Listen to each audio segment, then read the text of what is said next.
$1000 cash में। और अगर आपको अचानक से इतने सारे पैसे मिल जाएं, तो बिना किसी रोक टोक के आप इन्हें कहाँ खर्च करोगे? उन्हें डिस्प्ले पर लगाया जाता है ताकि हम चुन सके कि हमें कौन से कपड़ों की जरूरत है।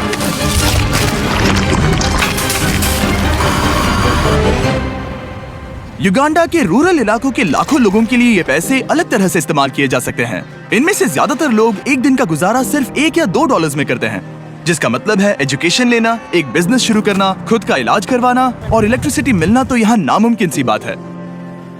तो मुझे लगता है सोल्यूशन आसान है, राइट? हम ये पैसे उन्हें क्यों नहीं देते? लेकिन फिर मुझे लगा इतने सारे पैसे जिन्होंने पहले कभी नहीं देखे, ऐसे लोगों को हजारों डॉलर्स देना बहुत ही गैर जिम्मेदारी होगी। इसलिए जब एक ऑर्गेनाइजेशन इस काम में मदद करने के लिए हमारे पास आई, तब एहसास हुआ कि और पता करने के लिए वहाँ जाना ही होगा।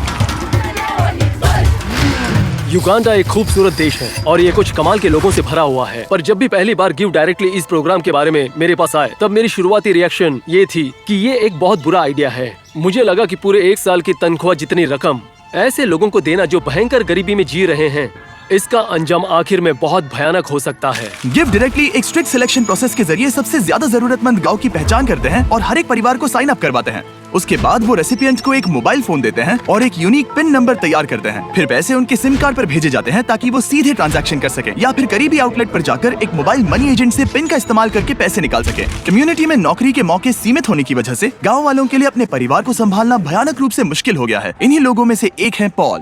मेरी एक बीवी है, 2 बच्चे हैं, इसीलिए मैं रुका हुआ हूँ। मेरा परिवार दिन में सिर्फ एक बार खाना खाता है। हम बस एक बार खाते हैं, रात के समय। हमारे सामने ये चुनौतियां हैं। अगर पॉल के पास और पैसे होते तो वो उन्हें सिर्फ यहाँ एक बिजनेस शुरू करने में नहीं लगाता, बल्कि ये भी पक्का करता कि उसे और उसके बच्चों को अच्छी एजुकेशन भी मिल सके। मेरा लक्ष्य है कि मुझे सीनियर 4 क्लास का सर्टिफिकेट मिले। शायद तब मेरी जिंदगी और बेहतर हो जाए। वो करने के बाद भयंकर गरीबी में जीने वाले लोग काफी सीमित होते हैं। दिन का ज्यादातर वक्त वो घर का काम करते हैं और गरीबी के जिस उलझे हुए जाल में वो फंसे हुए, उससे खुद को आजाद नहीं कर पाते। 1 साल पहले टियान और लोकुरे की भी यही हालत थी। बच्चों ने स्कूल आधे में छोड़ दिया था और आस पड़ोस में काम पाना उनके लिए बहुत ही मुश्किल था। लेकिन एक बार गिव डायरेक्टली से डोनेशन मिलने के बाद उनकी जिंदगियां पूरी तरह से बदल गई। उन्होंने उन पैसों से वहां एक जमीन खरीदी और अब उन्होंने खुद की फसल उगाना भी शुरू कर दिया है। उन्होंने एक आटा चक्की भी खरीदी है जिसमें वो पूरी कम्युनिटी के लिए धान पीसते हैं और थोड़ा मुनाफा कमाते हैं। अब वो उसी मुनाफे से अपने घर में एक दुकान खोलने जा रहे हैं। और उसके साथ ही अब लोकुरी ने गांव में एक फ्यूलिंग स्टेशन भी शुरू कर दिया है। ये प्रोग्राम उस बात की जिंदा मिसाल है, क्योंकि ये एक ऐसी इकोनॉमी को बढ़ावा देता है जो बिजनेसेस बनाने में मदद करती है। पर अभी सीधे पैसे देने के आइडिया के बारे में मुझे थोड़ा डर लग रहा है। इसीलिए हम ये समझने की कोशिश कर रहे हैं कि क्या हमें किसी और तरह से मदद करने से फायदा होगा। इसलिए हम मिले सिल्वेस्टो से, जो है एक local give directly field officer. मैं इसी समुदाय से हूँ, कारामुजा में काम करता हूँ। मैं यहीं पैदा हुआ और पला बड़ा हूँ। तो अब मेरी कहानी बताता हूँ। जब मैं बड़ा हो रहा था तब मैं स्कूल में था। ये तब हुआ जब मैं सेकेंडरी स्कूल में था। आगे की पढ़ाई के लिए मेरे माता पिता पैसे नहीं जुटा पा रहे थे, तो मेरी पढ़ाई के लिए उन्हें हमारा घर बेचना पड़ा। और वो मेरे लिए मेरे सपने को बेचने जैसा था। ये मेरी यादों को बेचने जैसा था। गरीबी की बात करें तो सबसे मुश्किल गरीबी सपनों की गरीबी होती है। गिव डायरेक्टली के साथ जुड़ने के बाद एहसास हुआ कि ये उन चैरिटीज से काफी अलग है जिनके साथ मैंने पहले काम किया था। गिव डायरेक्टली हमें पैसे देते हैं और जब किसी समुदाय में पैसे जाते हैं तब उनके बिजनेस को बढ़ावा मिलता है। इन पैसों से वो अपनी जरूरतें पूरी करने में सक्षम हो जाते हैं।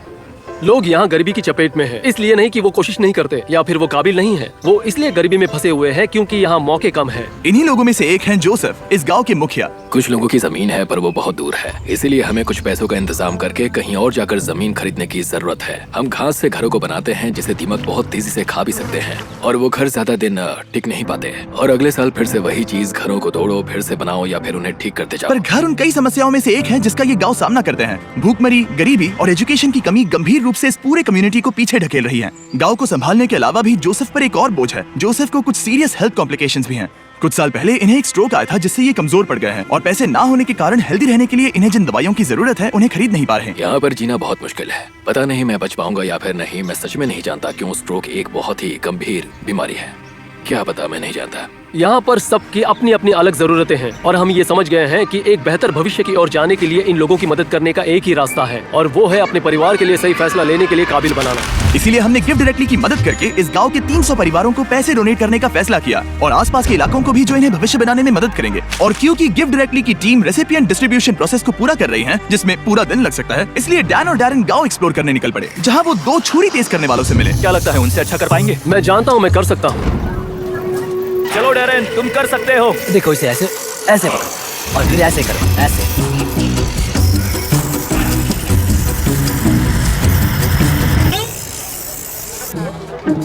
और अब होगा एक फाइनल टेस्ट। क्या वो मुर्गी लाने वाले हैं? नहीं नहीं, वो मुर्गियों को बिल्कुल नहीं लाने वाले। यहाँ पर भीड़ इकट्ठा हो गई है। हम देखने वाले हैं कि किसने सबसे अच्छी धार लगाई है। अगर वीडियो को पीछे करोगे तो देख पाओगे कि चाकू को धार लगाते वक्त कोई तो डैरेन की मदद कर रहा था और मैंने अकेले ही पूरी मेहनत की है। पहले एक प्रोफेशनल करके दिखाएंगे। हाँ। ठीक है। और अब डैन और डैरेन की बारी थी। मैं हूँ चैंपियन। हाँ, तुम ही तुम एक चैंपियन। चैंपियन हो। हार माननी नहीं थी, इसीलिए डैरेन ने बदला लेने की कोशिश की। अफ्रीका में चारों ओर अपने सर पर सामान रख कर ले जाना एक आम सी बात है। डैन और मैं वो करने की कोशिश करेंगे। बाप रे। तैयार? नहीं नहीं, रुको। तुम ठीक हो? क्या क्या तुमने हाथ हटा दिए? हाँ। तुम ये कैसे कर रहे हो? ठीक है। तैयार हो? ओ, मैं जीत गया। अरे यार, ओके। डैरेन इस बार जीत गया, पर इसका बैग। तुम ये कैसे कर रहे हो? और अगले ही दिन वक्त था डिस्ट्रीब्यूशन का। आखिरकार वो पल आ ही गया। सारे पैसे करीब 10 मिनट्स में ट्रांसफर होने वाले हैं और आखिरकार इन सभी लोगों को वो मौका दिया जा रहा है ताकि वो गरीबी से बाहर आ जाए, जिससे ये पूरी जिंदगी लड़ते आ रहे हैं। पर गांव में सभी लोगों में से जोसेफ सबसे ज्यादा फिक्र में थे। उन्हें पता था कि इन पैसों से उनकी और उनके परिवार की जिंदगी बदल सकती है। यही वो पल था जिसका इन्हें इंतजार था। पूरी कम्युनिटी घबराई हुई थी और साथ ही एक्साइटेड भी।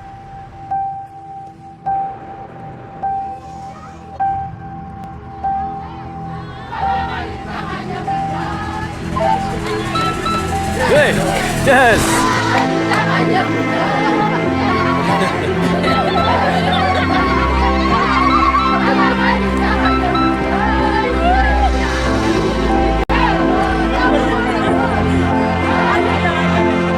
ये वाकई में कई जिंदगियों के लिए बदलाव लाने वाला पल था। ये मौका सिर्फ इन लोगों को ही नहीं मिला, बल्कि इनके बच्चों को और उनकी आने वाली पीढ़ियों को भी मिला है। गिव डायरेक्टली के साथ मिलकर हम इस गांव के हजारों लोगों की जिंदगियां बदलने में कामयाब हो पाए।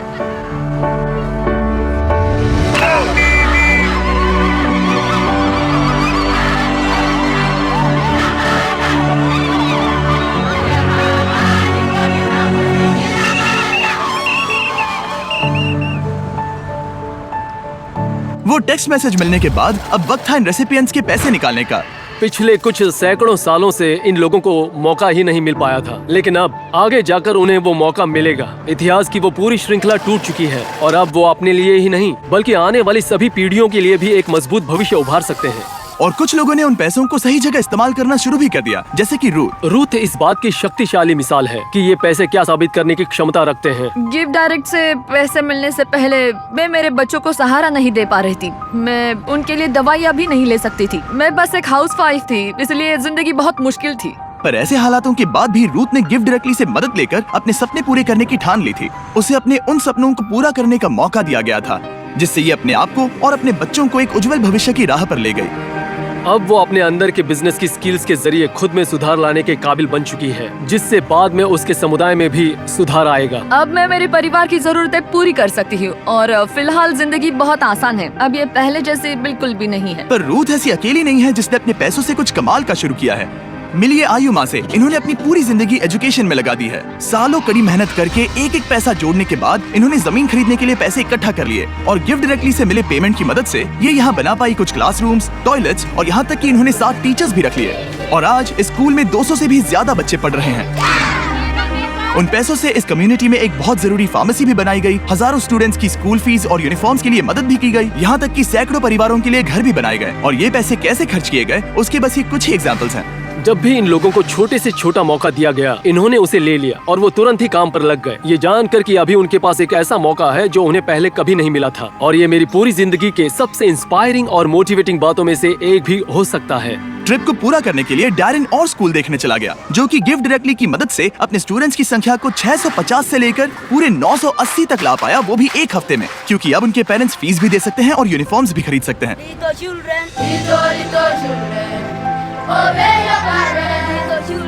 आप गड़गड़ाहट की आवाज सुन सकते हो, तब असल में बारिश शुरू हो गई थी। पर जैसे ही बच्चों ने गाना गाना शुरू किया, वो बादल हट गए और यहाँ पर उजाला हो गया। ये बहुत ही कमाल का अनुभव था।